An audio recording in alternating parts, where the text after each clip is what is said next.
So, welcome to Sustainable Old Men. My name is Paul Harvey. I'm a podcast host and I do a few bits and pieces around sustainability and other sort of things, really.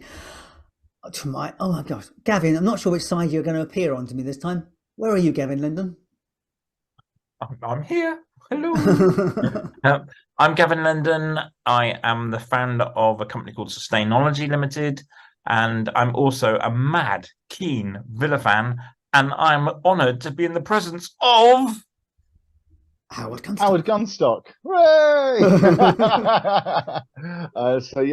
I'm Howard Gunstock. I run a company called Carbon Capture, and we grow seaweed on ropes to fight climate change in the most amazing ecological way and sustainable way we can. Fantastic. So, I've got a bit of good news I want to share with you because I want to do a quick screen share. This week, every time I look around social media, I always see this thing. People say to me, "But what about China?" But what about China? And What this about week, China? well, no, that one there. China is scheduled to, can you see this? China is scheduled to spend 14 trillion on the green power transition. And You know what they're doing? They're catching all the money that falls out of Rishi's magic money tree. But I mean, it's an amazing piece of news. 14 trillion. And so they're spending more than half of the entire world's budget on sustainability at the moment. They're ahead. Wow. They're actually ahead of all their own targets they have set for themselves. Yes. They're having trouble with provincial governments doing it all, but they are getting there and the money is, I mean, it's incredible. And everyone goes, what about China? What about China? Well, actual fact, China are coming up with the goods. They are doing it. They have more solar panels than anyone else. They Yeah. have largest solar panel output. And I appreciate the difference is they just say it's happening and you can't moan about it. And if your village is in the way, we're coming through. And I appreciate that's not the best solution, but that's how they're doing it. The counter argument against that is they are still, along with India, still the world's largest users of fossil fuel power, coal power. Well, they've got to fill the gap, haven't they? And I appreciate that's what they're doing. But they are doing something about it very, very proactively. Anyway, I thought that was a nice piece of good news today to see that China are actually doing. So, what's our subject today, guys? Aha. It is the biodiversity, I do believe. Oh, yeah, that one. The biodiversity. The biodiversity. Yes. It is interesting to know that, isn't it? I mean, we say, oh, biodiversity. And I think you put a post up this week and I happened to write something on it. I remember being as a child going out on holiday, as we did in the car. And Dad would have to stop the car every so often to clean the windscreen so he could see through it because there were so many bugs battered around the windscreen. Yep. And I don't remember the last time I've ever cleaned bugs off my windscreen. No, me either. I saw this. There's actually a phenomenon. There's an actual phenomenon about flies on the windscreen phenomenon declining. It's actually a registered, studied phenomenon. But I think probably before we do that, let's just talk about what biodiversity actually means to some of our listeners. Let's talk about what we actually mean by biodiversity loss and some of the facts and figures that we do know for sure on the topic. I think that's probably a great start. Yeah. Who wants to kick that off? So what would you talk about, or let's start off with what we talk about as biodiversity and biodiversity loss. Do you want me to go first? You can do. Biodiversity is a rather complicated way of saying basically plants, animals, sea life, trees, flora, fauna, basically that kind of thing that actually we as a human race depend upon. That's a sweepingly broad definition. Can I build on that for you, Gav? Of course you can. Okay. So let's talk about this from an anthropological perspective. Okay. 100,000 years ago, human beings or Homo sapiens were an insignificant animal on this planet. And biodiversity is all of nature, all of life, as Gavin points, all the flora and fauna that was on that planet. And in the last 200 years, since the Industrial Revolution and since the starting of burning of fossil fuel, and much more importantly, in the last 120, 130 years, since the human population finally peaked over 1 billion, which was sort of like 1880, 1890-ish, I think. What's tended to happen is we've expanded the amount of our urban sprawl where we live, and biodiversity has decreased as a consequence. So just to put into perspective, the stuff that David Attenborough reports on about nature, right? What sort of percentage of our planet is classified as the wild? Because I did some research on this earlier. I wouldn't have a clue. I mean, is there any are there any real wild areas left? Well, that's a really fucking negative nanny answer. Well, I don't know, you know, because we've got everywhere. Have you seen Attenborough? What's wrong with you? He goes somewhere, right? Okay, so what number? Right.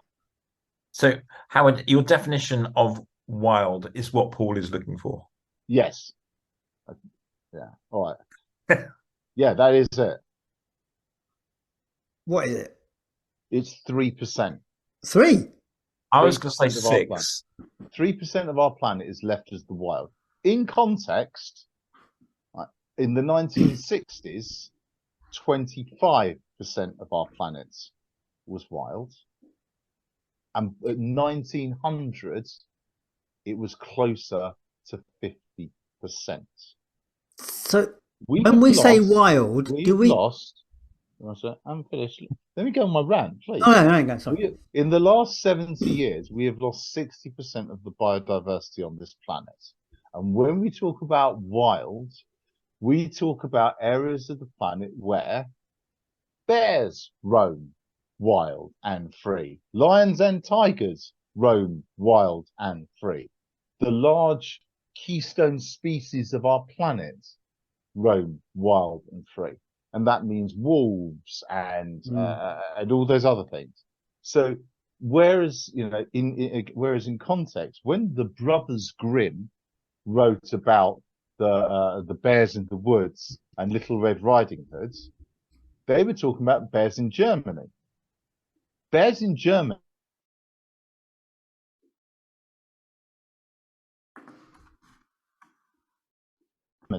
that are not in captivity amount to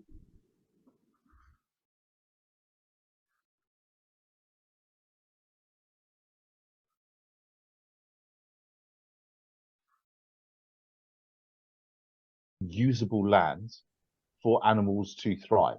And as a consequence, there's a huge imbalance in what we're doing. And why does that matter?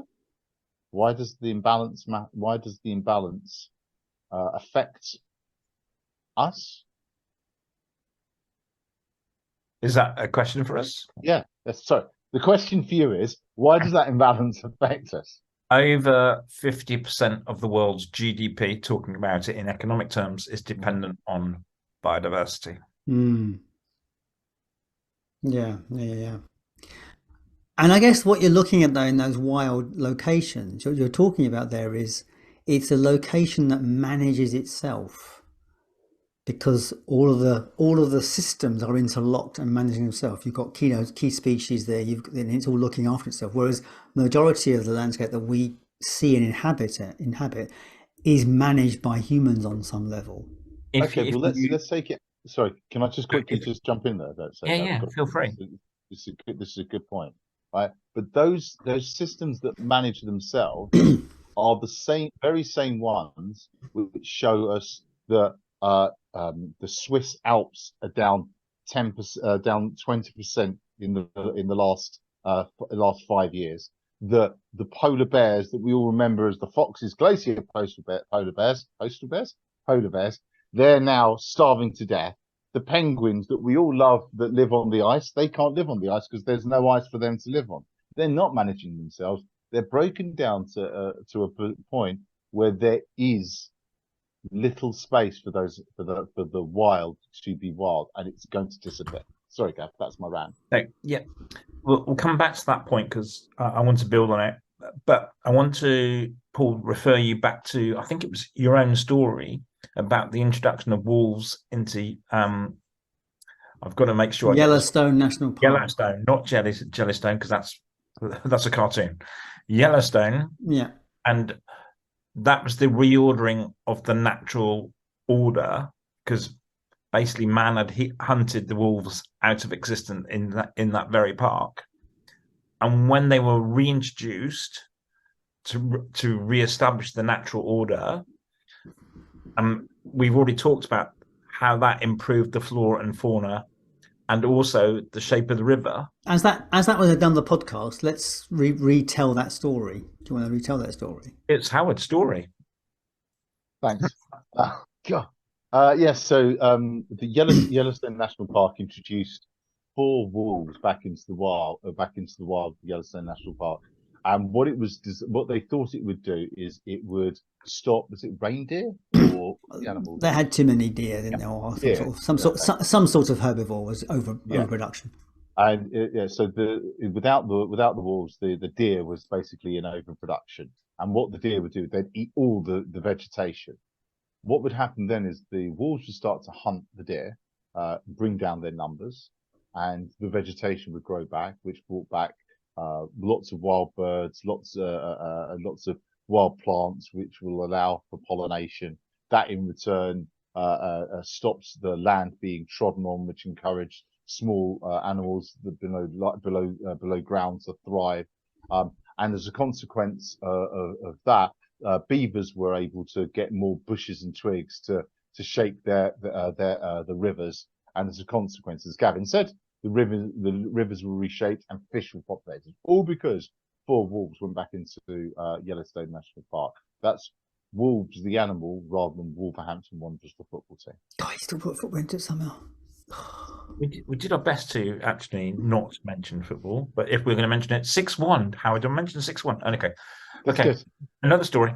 Yeah. So coming back to Howard's point about the fact that animal habitats have been removed and the penguins have got no ice. Why is this happening?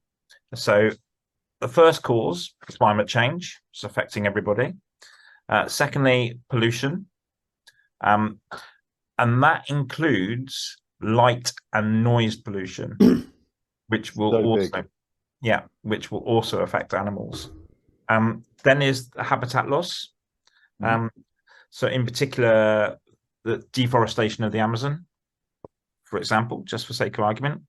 And the one that I wanted to bring up is, we talk about the reintroduction of wolves in Yellowstone as a good thing.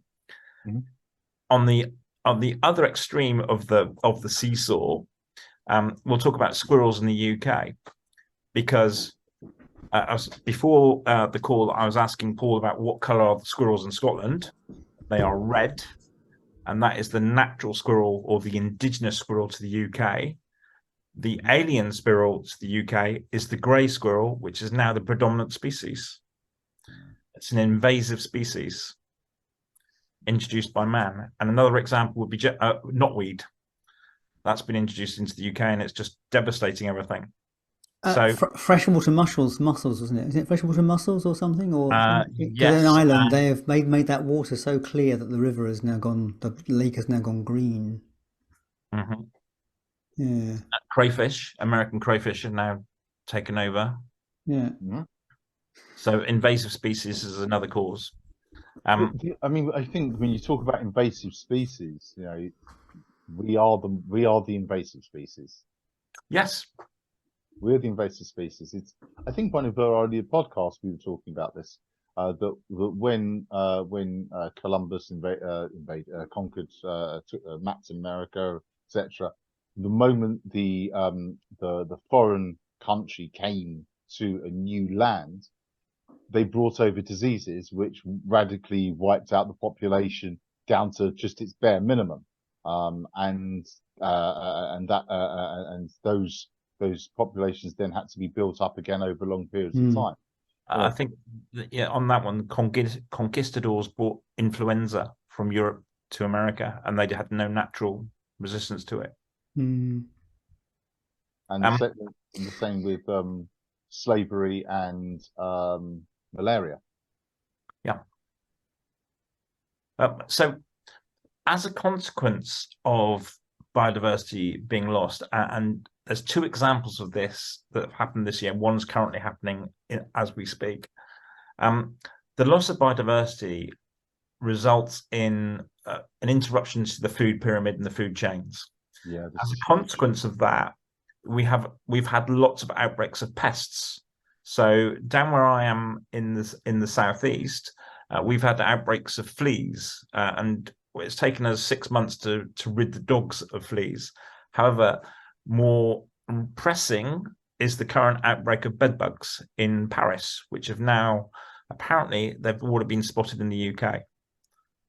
What would traditionally feed on Is this? Is this a different form of bedbug than the original? Or is it new or something? They haven't. Brexit didn't prevent them from coming across. They were coming over in small boats, ironically. Yes. They travel in luggage, apparently. Yeah. But what I'm driving to is the breakdown of biodiversity is breaking down natural food chains. Mm. And so there's nothing to curb these explosions of pests. As yet, we have not yet seen lots and lots of pests on windscreens. I appreciate that. But which we won't do because of the number of cars that are on the road as a consequence. The sheer volumes of cars breaks down the numbers that you could have. I mean, one might argue that the insects learnt that going near roads was a bad place to be, and they did. I guess they did in some way, because insects near roads wouldn't have survived. No, they didn't know. Paul. We wiped out their habitat, and therefore they didn't live there anymore. When you first put down the roads, there's going to be bushes and the little insects living. But as you push them further and further back and put in, trees and push the roads back, etc., and then you kill them, they're just not going to be there.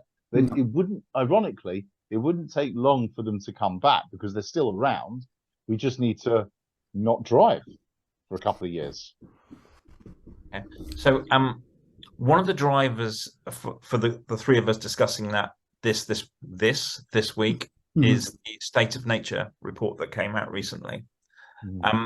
There are bits of good news in it, but let's just dwell a bit on the bad news for a bit longer, because we're sustainable old men, and we are. We have to whinge. We have to whinge a bit. Carry on.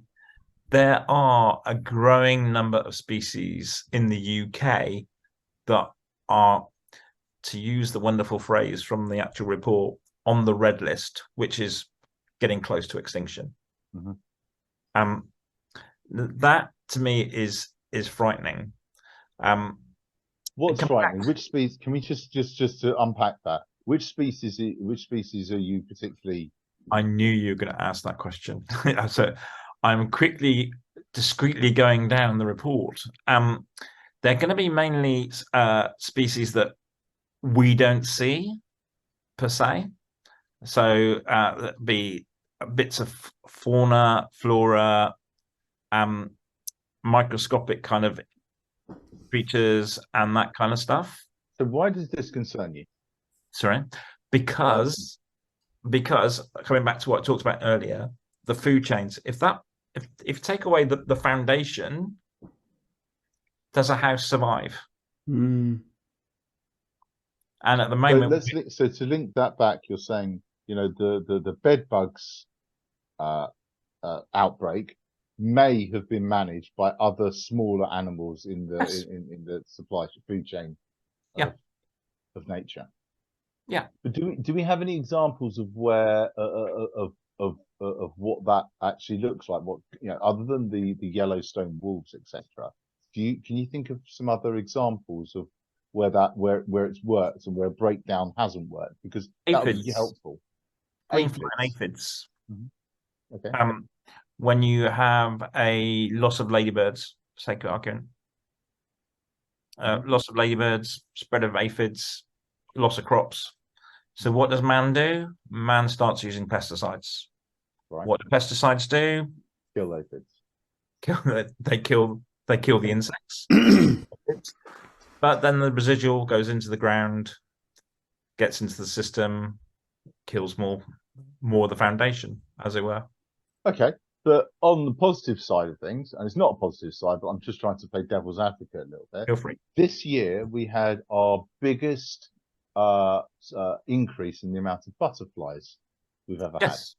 had. Okay, now people say, "Oh yeah, butterflies are amazing," and they are, you know, but they generally tend to have an increase in butterflies when the climate has shifted significantly enough for them to thrive and grow, because they don't like wet climates. They like sunnier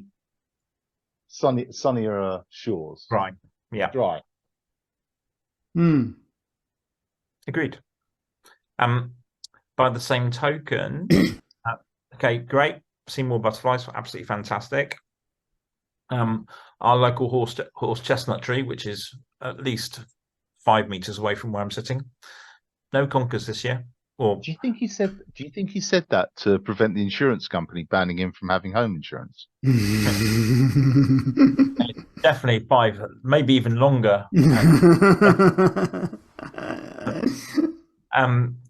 Yeah, so things are changing. Worryingly, we are sitting here in October, and I am currently looking out at blue sky and an extremely mild climate. It's the hottest September we've had on record, isn't it? That was what the report said. Global temperatures were 1.8 above the industrial average for September.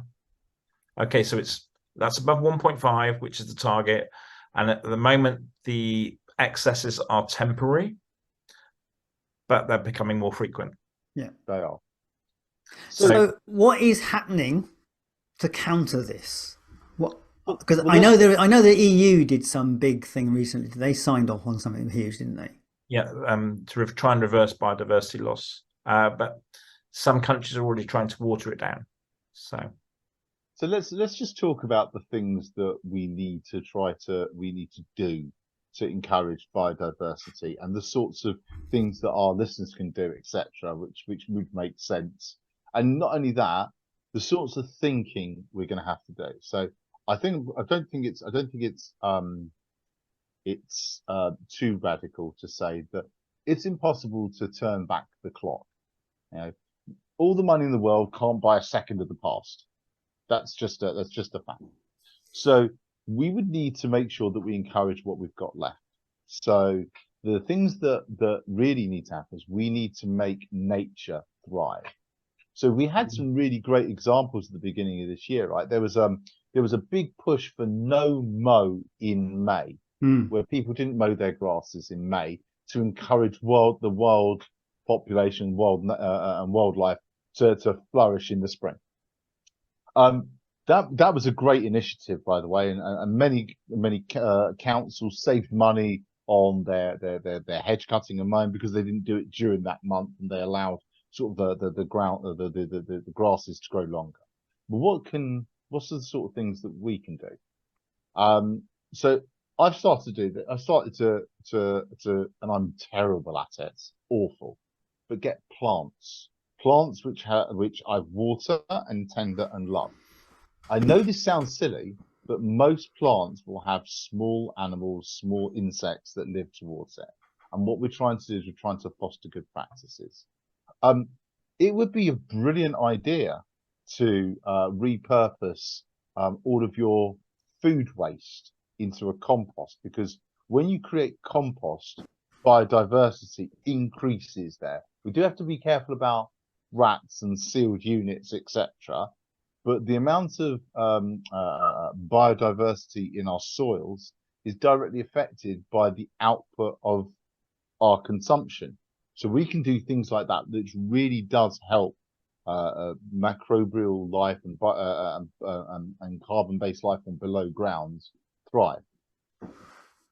And then there's the simple other things that we can do is sort of like make sure that when we find pets, insects, etc., the first thing is we don't try and kill them. I had an ex-girlfriend who was absolutely insistent that we kill all the spiders.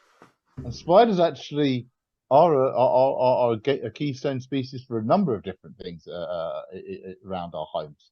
but they're a gatekeeper in it, not keystone speakers. They're a gatekeeper, and we've got to get a little bit more okay being in nature and having insects and animals, because I suppose I remember hazy summers having to brush away flies and all sorts of stuff. But when was the last time we went down into your local rec and lay down in the grass and had to brush anything away? Yeah, yeah. To build on that, if you do some home composting, Howard's talking about there's lots of small animals. One of the key animals that will be attracted to a compost is an earthworm. And developing a compost system to make it to become a wormery, nice phrase, absolutely brilliant. Do that from kids love growing wormeries, don't they? Yeah, yes, I certainly did when I was a child. Yeah, raw. On top of that, I mean, there are on a greater, grander scale, other things we can do. So, Paul, you've probably seen a lot of this happening up where you are in Scotland, rewilding projects. Aviva, the insurance company, has supported rewilding Britain to the tune of, I think it's 1.2 million, to just reconvert, that's probably not the right phrase, to allow a landscape to return to its natural state. I'd like to point out I've made a small contribution by letting our garden just do what it needs to do. Whether that's intentional or not is another story. Other things you can do: support local regional projects aimed at tackling biodiversity loss. For example, I think we've all got a wildlife trust near us. For me, it's Herts and Middlesex. They do some small rewilding projects. They preserve waterways, that kind of stuff. And then we can go on to behavioural changes, so which I think Howard's touched on briefly. So we can start being more conscious about what products we're purchasing. A long time ago, we talked about it was the Aral Sea in Russia, Kazakhstan, and that disappeared because of cotton.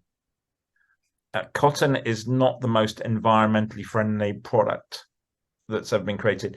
Ironically, it's a natural product, but it is incredibly water intensive, which, as we've touched on before, water scarcity is becoming a bigger and bigger issue all the time.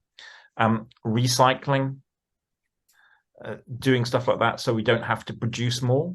Producing more requires more. Does that directly link to biodiversity, though, those sort of things? Think about it. If you're recycling, you're requiring less to be produced. If you're requiring less to be produced, you're taking less from nature. Yeah. And not only that, when you do recycle, you don't allow waste to build up, as in plastic waste, etc. And that lives in the environment. That stays in the environment where nature, the microorganisms in nature thrive. If you're putting plastics there, they're not going to thrive as much as if they were in sunlight and photosynthesis and all that good stuff. I think there's some other stuff that we need to sort of come back to as well, and that's to do with making sure. I forgot what I was going to say. While you think about that, I'll tell you what I've done this year. I've got a small plot in the garden this year, so it's been wonderful to. It is such an amazing experience to pick something from the garden and put it on your plate. Just cannot. I mean, I had a beetroot the other day. I didn't know beetroot grew so big. It was 750 grams. This beetroot. It was like a small football, and it was a white pullover you had before.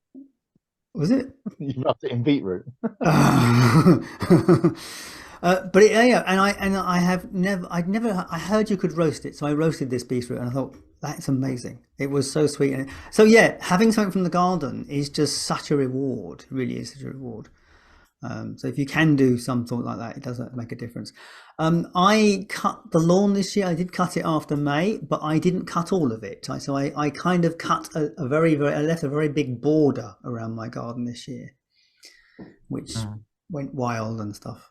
And All these things contribute. yeah. And I also put a lot more flowers in the front garden this year. So I chose to put a lot more flowers in the front garden. And it's just, I, I'd never grown flowers before, but partly my wife doesn't leave the room she stays in most of the time, and she looks out the window. And so I thought I would put flowers outside the window so she could see more out the window this year. And so I grew more. So I grew some cosmos and that sort of stuff. And I've been delighted at this floral display outside. I just threw the seeds down, and nature did the rest. And it's just a constant, arrival of bees and other insects around and stuff. So it's lovely to see that. I was just about to check if you wanted pollinators. Yes. So brilliant. And there's a lot of products out there for specifically aimed at pollinators to try and enhance the bee population. Other things that are going on, particularly in Scotland, is peatlands. We need to preserve more of them. That they are disappearing way too quickly. And just as an aside, one of the things that has caused the biodiversity loss has been over exhausting our extraction from them, and I'm talking about fishing in particular.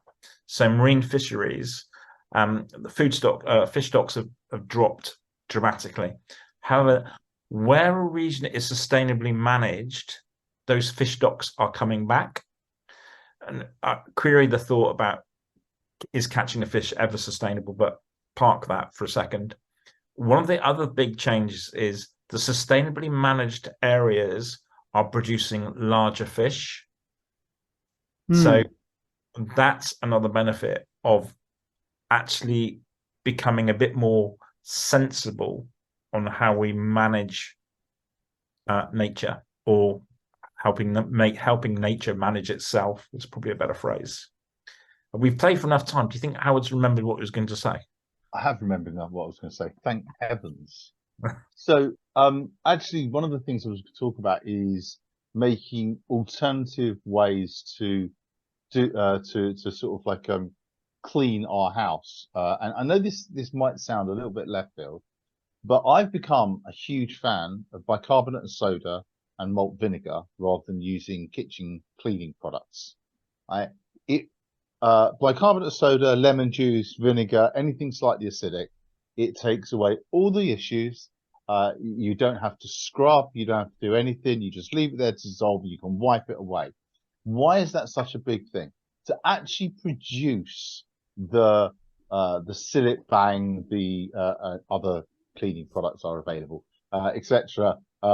Sorts of things, takes a huge amount of energy and resources, and that energy and resource has to come from somewhere, and that comes from externally, right? Now, the amount of footprint required in bicarbonate of soda and vinegar is significantly smaller. What's more, you're not introducing toxic chemicals into your own system, but also microorganisms that live in the air in the house, they're also not dying off. It's fast, and in a cost of living crisis, it's really, really cheap. I can get a whole tub of bicarbonate of soda and 2 or 3 bottles of vinegar for what works out to be a couple of quid against the oven cleaning product, which is 4 or 5 quid, and realistically won't last as long, and and is made up of a lot of material that can't be recycled or ever put back into the system. So that's a huge one as well. That brings me on to the conversation about antibacterial products. I do wonder how safe they are. Well, because because I know they were desperately used during the COVID times, but the problem for me is when you start killing off a range of bacteria, you're developing resistance in the ones that don't die. No, you're doing the reverse. Are you? Well, technically, you're doing it right. So, or I think the theory is you're doing the reverse. So, in the same way that antibiotics kill all microbial life in your gut, good and bad, right? Antibacterial wipes kill all bacteria, good and bad. Yes. Which then makes you more susceptible because you don't build up any tolerance or resistance. But they are good, obviously, for certain things in certain circumstances. But we're lazy creatures of habit, so we get into these habits that are pushed onto us, and that affects our behaviours. I was just going to dwell on that point, picking up on both Paul's point and your point in terms of bicarbonate soda. Johnson and Johnson, just for sake of who are actually quite a sustainable company, but park that thought for a second. Their products will be replaced by your natural remedy. As a consequence, your natural remedy will not get the oxygen it needs, because they'll be promoting and pushing through advertising and marketing and sales these products. Yep. So to make the behavioral change that you're suggesting, Howard, requires us to actually expand, amplify these alternatives, because they're not going to get the advertising budgets that these other products will have. And one other point that Paul kind of touched on, these antibacterial products, these cleaning products, they have labels or they have signage on the cans. Do people pay attention to them? The one I'm particularly I'm conscious of is the one that is damage to the environment if you dispose of it, and it's I think it's a fish with a red X, some sort of symbol like that. I don't think people pay attention to it, so these things will be flushed down the toilet or whatever, and yet again we're creating more damage. Sorry, Howard. No, I think we're right. So we don't pay attention to the science. We don't listen to science. The only thing we follow is the story of money, really. And if you can help people understand how to make the story of money cheaper, because the idea of these cleaning products was just a faster, more effective way of delivering the said service. So, as a great example, soap was originally made from animal fat, right? But then during a period of time, we've transitioned to artificial ways of creating soaps. And now you no longer have soap made from animal fat because of various reasons.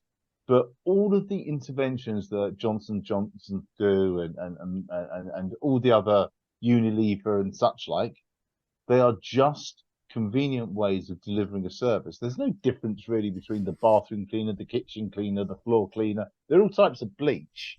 And I'm certain you can use one for another. It's just diverse in their portfolio. They're relying on our laziness not to think for the effective solution, because quite a lot of the time, what is it? Milk of magnesium, Gaviscon. Why don't you just, have a little bit of charcoal, because that also does exactly the same effect as reducing your acidity in your gut tract. There are lots of alternative ways, but we have learnt helplessness. And if we need to promote these sorts of things, there's loads of little video tips that you're starting to see on social media of how to do things cheaply. The ones that I've started to see that seems to be good is reusing pallets to make all sorts of stuff. You must have seen them. They're pallet recycling. You make houses and beds, settees and sofas, etc. None of this is new, but we're starting to have to realize that we're going to have to be a little bit more smarter.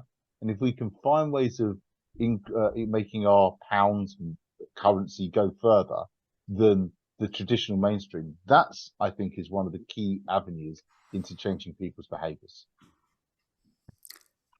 I think we need to tie this up somehow. That's close. Are you got more to add to it? It's always Howard's job. This is Howard's job. I wouldn't take this away from him.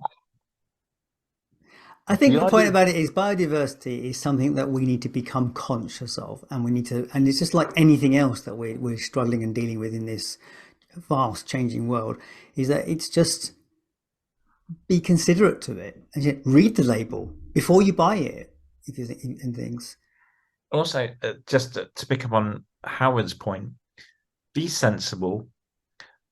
Think about how you can use the resources you have available to yourself. Your garden. You talked about your garden, Paul. No mow, absolutely brilliant. Rewilding a garden, brilliant. Just look at other projects in your area. It's actually not rocket science. No, and if we all stepped out and did something, it would make a major difference. Exactly. just before we talk about it's not rocket science and stuff, I just want to say a big shout out to Paul, who sent me down by post some of his homemade jam. If anyone wants to taste the best jam ever, Paul Jam. I think he should rebrand it to Paul's Jam, like Pearl Jam, but still. Anyway, it was amazing. Brilliant jam. Thanks, Paul. It's all right, mate. Next time. Paul's Jam is not rocket science. There you go. Thanks, guys. Lovely to talk to you as always. Catch up soon. Catch you in that. Cheers. Take care. Bye.